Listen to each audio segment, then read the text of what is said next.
No one in my family was in construction. I knew nothing about construction. I started because I had an interest in it and I learned along the way. And here I am, even further than where I wanted to be when I first started. And now we're on pace to do about $10 million. Hey, this is John Joffrey with REVENT Builds. And today I'm going to talk about how I went from no construction experience to multi-million-dollar builds. Now, just because I started this way doesn't mean you have to, but you can loosely use this as a guide if you want to get into construction also. First and foremost, you need a mentor. Now, you can find a mentor just about anywhere. It could be someone that your friends or family with. It could be someone that you've seen on the internet. It could be a local business in town. And basically, you need to bother this person until they start letting you in on what they're doing. How you can do this is just offer services for free. Hey, do you need me to make any runs? Can I just be a fly on the wall? I'll come with you to that meeting and I'll take notes. Just provide some value. Get inside their head, make a good relationship with them. Someone that has some experience, they don't need to be doing exactly what you want to do. You're not even gonna know that off the bat. You just need some exposure and someone to go to with problems. The next thing you want to do is find a partner. I partnered up with a very close friend whose strengths were my weaknesses. He's an econ major. He loves numbers. He does not like problem solving. He likes black and white. So first thing I would say is partner with someone that is very strong where you are not, and that also helps split the load. So from there, my partner and I bought the cheapest rental homes we possibly could.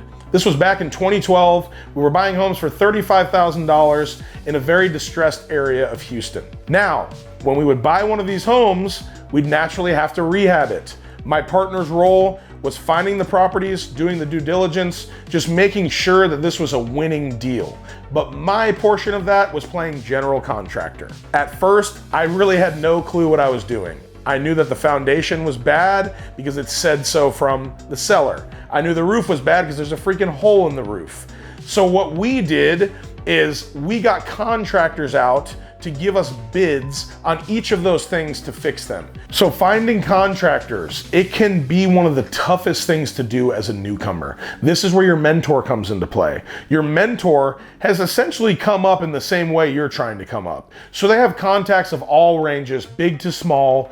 They can help you find contractors that they've worked with or they've heard good things about.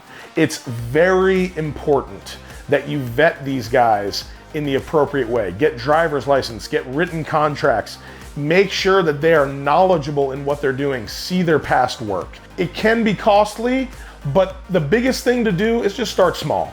You're not trying to do a multi-million-dollar renovation off the bat. All you're looking to do is make a little profit on your rent for what your carrying costs are. So you don't want to look for an expensive area. You don't want to look for something super high end. This is really tuition. They don't have school for this. So this rental project is going to be your way of figuring out how this world works. And for me, what I did is we bought that first home. You know, we did a little foundation repair. We did some electric upgrades and a new roof. Then the next home, you know, it was very intensive plumbing, so we had to get a great plumber out. And then we just kept rolling and rolling until we did about 10 houses. And after about 10 houses, I was starting to feel confident. You know, at the time, I was kind of fake it to make it mentality. I really didn't know anything compared to what I know now, and I'm still learning, so always keep that in mind. My next step was to remodel my personal home. Now, the stakes here are a little higher. You have to live here, you have to like it. You're always thinking about resale as you're doing this, but you're also the one that can make all the choices. You're also the one that if something goes wrong, it's on you. And that might suck financially, but you're never gonna be in a lawsuit. You're never gonna be in a really bad situation because you're gonna make mistakes on your own project. And this is where I ventured out to do my first more upscale remodel. But we did kitchen, we did bathroom, we did paint, we did some floors, you know, we did some electric. There was a lot of cosmetic things, but also some really good things that I could actually spend time, since it was my house, watching the men work. This is extremely important. Check out how they do things, ask questions, bring them lunch, Don't be over their shoulder and be annoying. Hang out with them. Just be in the space and really understand how the workflow goes. That is when I flipped my very first house after I had already remodeled my personal home and I'd done about 10 rental homes. When you think about building, it's like every different trade. There might be like 20 different trades on a project or more for something really big. It's like speaking a different language. I don't expect you to be fluent in all of those different languages, but you need a translator. That is your plumber. Some people hire a GC. You know, it's gonna cut into some of your profit, but it's going to save your ass if you have someone that knows what they're doing. You lean on your people and your problem solving together. You start with a low-end house, one of the most affordable you can buy, and your goal is to not lose money. Even if you do lose some money, it's just like going to college. Don't be afraid.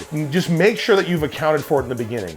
If you lose $5,000 or $10,000, so be it. Now, after flipping your first house, it is gonna take you into the next level. I've done some rentals, I've done my personal home, and then I flipped my first house, and I made $4,000 on my first house. For all the time that I spent, it was not nearly worth it. I kind of got caught up in being hard on myself and like, oh, maybe I'm not that great at this, but it's like, remember, you didn't lose money. What a huge win. So after that, I had confidence to start working for clients. Clients is the highest end echelon of construction. They are going to be your biggest critic. The people are going to be living in the homes if you're doing kitchens and baths. So you need to really do your homework before you ever take on a client. And dealing with a client, it will open your eyes. If you just absolutely detest it, that might not be the route you want to go. If you enjoyed it, you learned, and things went well, I love working with clients. It is a steady income of money. It is where the biggest market is people wanting to remodel their homes. So that's essentially what I specialized in. My very first project was a master bathroom for like $10,000. You know, I barely made any money. But remember, it's not about making the money, it's the experience. It went well. They talked to their friends, they talked to other friends, and it started snowballing. Then I started doing some kitchens, $30,000, $40,000. I remember every milestone that I was reaching a new higher price, I was so happy. I stayed in the area of kitchens and baths for at least a couple years because you can really range, you know, I started out in the $5,000 to $10,000 range. Our bathrooms start at about $80,000 and some almost to the $200,000 mark. Same with kitchens. My early kitchens were about $50,000. We started moving into $75,000, $80,000, then $100,000 kitchens. Now our average kitchen is probably $100,000 to $120,000, and our high-end kitchens are almost $300,000. So remember, there's levels to this. Don't get too far ahead of yourself where you wanna overstep kitchens and baths to go do full home renovations and remodels. That is going to be detrimental because if you bite off something more than you can chew, the consequences can be very grave. Getting into intense framing, intense plumbing, electric, you're talking about life safety. You're talking about just not bidding something outright and you find out you're tens of thousands of dollars in the hole on someone else's project. It's a very tough place to be. So I really got my stripes in the kitchen and bath arena. Then that naturally is going to move into a kitchen where they're moving a wall. I remember when we moved our first load-bearing wall, I was so scared. I did not understand the process. We had a structural engineer. I barely knew what I was looking at. Luckily, my framer on the project was a very knowledgeable person. He helped me understand. We worked together. We knocked it out. We got the engineer back out and he inspected it. It was awesome. From there, I started feeling more comfortable with doing floor plan changes. So you're moving from the kitchen into opening up the living room, into expanding a bathroom. You're also dealing with heavier plumbing like inside of the slab or chipping a slab to move plumbing, things of that nature. You're dealing with things on a small level that are the exact same, but just greatly heightened on the big level. Then I remember my first project to break the $200,000 mark was a full home remodel for $250,000. It was a tremendous amount of work. I obviously didn't charge enough, but you have to take on those projects to add them to your portfolio. And this is where things started to pick up. So we went from a $250,000 full home remodel to a $500,000 full home remodel. So keep going. Now you're gonna get into more exterior types of remodeling, harder interior types of remodeling, doing windows, replacing roofs. You know, like I said, start doing some foundations where maybe there's a dropped floor in a living room and now you're just capping a slab. You're not doing like a full foundation. You know, maybe you're doing a driveway, things of that nature. Be open to expanding your knowledge and taking on a project that might not be very profitable, but it's a really great opportunity to learn. From there, I took on my first addition project. It was about a $350,000 master bedroom addition with a kitchen remodel. So again, these are things that I've already done: master bath, kitchen, and now we're adding a small addition to the back of a house. Low threshold for error, pretty straightforward, but man, did I learn. Doing a big foundation is a process in itself. The permitting, the inspections, that is another level. And that's why I say wait so you're very confident to do an addition, because now you're doing a hybrid of new construction and remodeling. Another thing about intense full home remodels and additions, you are now starting to work with an architect. That is a whole different ball game than just eyeballing a kitchen. You are now in the big leagues where you need to build what's drawn. You want to take bites that you can swallow.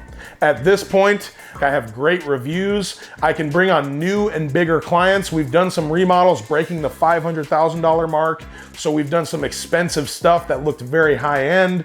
Now we get our first project to break $1 million. It is a massive remodel, turning a 1,700 square foot home into a 4,000 square foot home. Basically ripping it all down to the studs, keeping the existing slab, putting a new second story on, massive addition for the master in the back. It has all the bells and whistles. And I am able to move into this with confidence because, like I said, you're dealing with these concepts on a small level and they're getting bigger and bigger and bigger, but it's the same thing. So this massive remodel and addition just changed my whole world. Dealing with architects, structural engineers, city planning, permitting, surveys. This is the whole gamut of all of construction, again, combined with new construction and remodeling. We absolutely rocked it. Our client was very happy. We had an amazing portfolio where now I'm bringing clients in to this huge whole home remodel, 4,000 square feet. Look at what we can do. That spawned multiple, probably about 5 new huge jobs all over the $1 million mark. We've now broken the $2 million mark. We're working up to the $3 million mark. We're building full custom homes. We're doing remodels. We're still doing kitchens and baths, but now everything is working. We have full confidence. I have now started taking on staff members. Now I have people to help me do all those things so I can scale the company. And we are full force. I think my first year, I basically broke even. I paid myself like a $75,000 salary, which was great. And I made it work, but it was tough. The next year was probably a $300,000 year. Not that much profit because we're putting it all back in the company. After that, we did about 750. Then we did about 1.5 million. Then we did about 3 million, then 5 million. And now we're on pace to do about $10 million. So you have it from the horse's mouth. No one in my family was in construction. I knew nothing about construction. I started because I had an interest in it and I learned along the way. And here I am, even further than where I wanted to be when I first started. So you can too. If you want more in-depth information about the builds that we do, on how construction works, on how to get started, please like, share, and subscribe. I love you all. See you soon.